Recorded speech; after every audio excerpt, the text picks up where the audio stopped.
Assalamualaikum warahmatullahi wabarakatuh. Selamat sore semua, perkenalkan kami dari kelompok 2. Pada kesempatan kali ini kami akan mempresentasikan tentang test plan. Materi selanjutnya akan dipresentasikan oleh rekan saya. Sebelum kita mengenal lebih lanjut mengenai test plan, sebaiknya kita mengetahui terlebih dahulu apa itu test plan. Test plan merupakan dokumen yang berisi definisi, tujuan dan sasaran pengujian dalam ruang lingkup dan item yang menjadi tempat pengujian, pendekatan yang akan diambil, sumber daya yang dibutuhkan, dan poin untuk diproduksi. Dengan kata lain, test plan dapat disebut sebagai perencanaan atau skenario untuk melakukan testing yang akan dilakukan baik oleh expert atau user umum.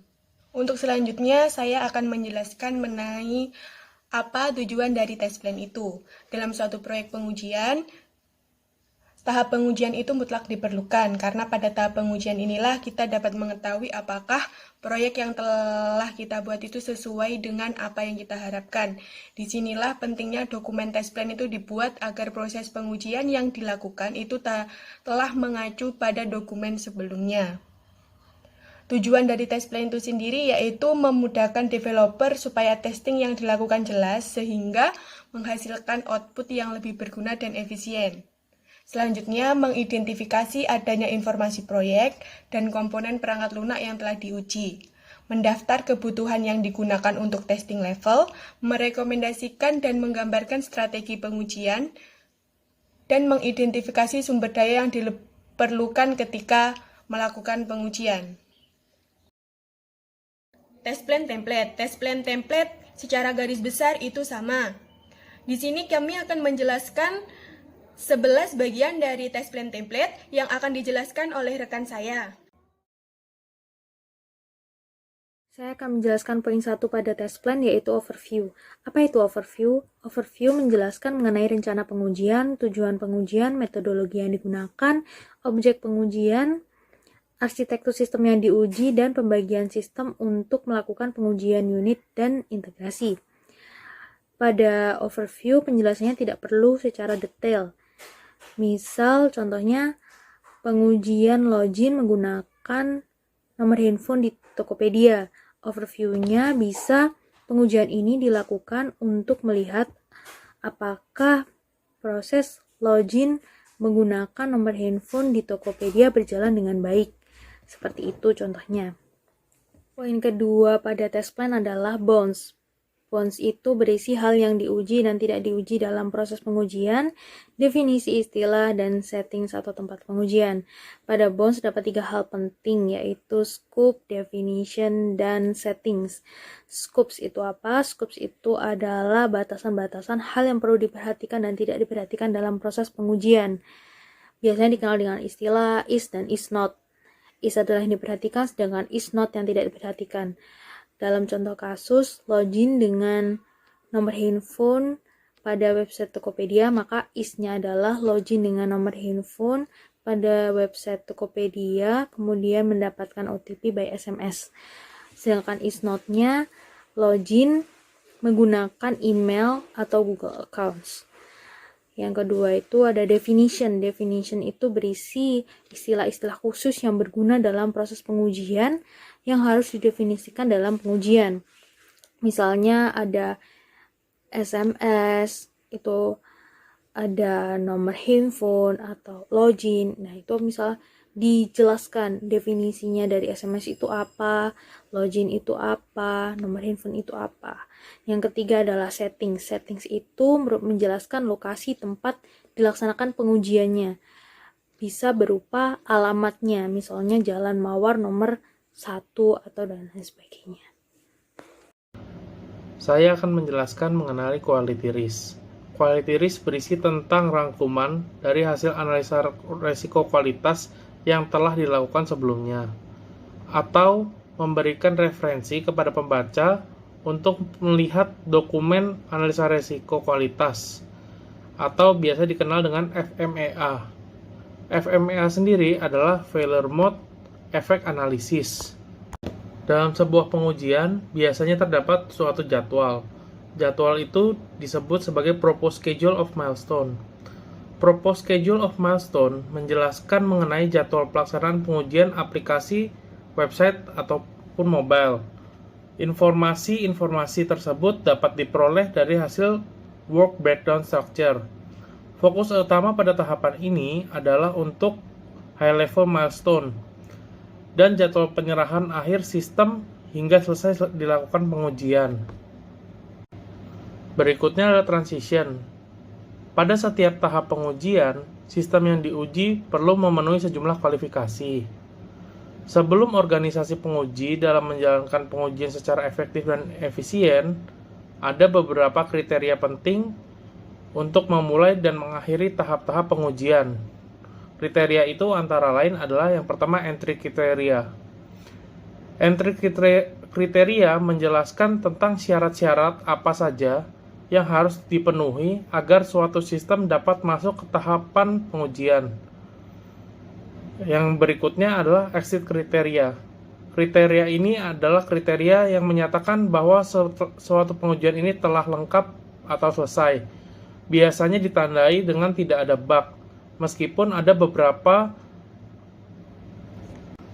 faktor lain yang dapat menjadi suatu acuan. Slide berikutnya akan dijelaskan oleh rekan saya.